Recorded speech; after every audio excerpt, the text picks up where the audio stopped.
Now, this psalm is so important for us to know.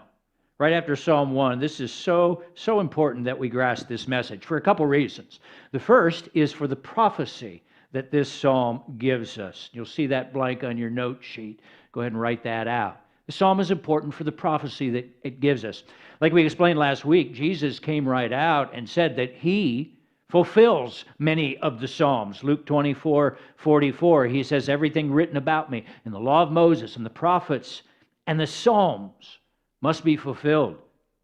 At first glance, we read this psalm and you think, well, David's writing about himself here. He experienced hostility from the kings and nations round about Israel. That's what he's writing about. But if you look closer, as he goes on in the psalm, he clearly describes somebody that is far greater than himself. God calls this person in the psalm his son, and says to him, I will make the nations your heritage, and the ends of the earth your possessions. You shall rule them with a rod of iron.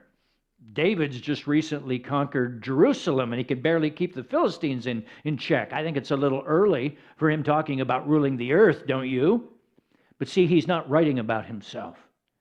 In fact, we happen to know the reason why he writes this psalm. He wrote it because the Holy Spirit gave him a vision of one of his descendants years down the road who would rule the earth like this. Turn to Acts chapter 4 and I'll prove what I just said to you.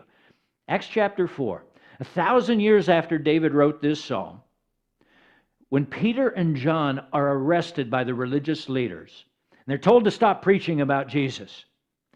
Once they're released, they come back and report this to the church, and at once the church gathers to pray. And guess what psalm they use in their prayer? Psalm 2. Look at Acts chapter 4, verses 24 and following. They lifted up their voices together to God, and they said, Sovereign Lord, who made the heaven and the earth and the sea and everything in them, who, now watch this, through the mouth of our father David, your servant, said by the Holy Spirit. And he goes on and they pray this psalm. The kings of the earth set themselves and the rulers were gathered together against the Lord and against his anointed. For truly in this city there were gathered together against your holy servant Jesus, whom you anointed, both Herod and Pontius Pilate, along with the Gentiles and the peoples of Israel. Psalm 2 is a prophecy about Christ. Drop the microphone. And those first Christians used this psalm to find comfort and strength as the powers of government around them began to put a target on their heads. Paul quotes this psalm twice in his preaching. The book of Hebrews mentions it a couple times. This verse in Psalm 2 about God's Son ruling the earth with a rod of iron, this verse is quoted 3 times in the book of Revelation to describe Jesus Christ.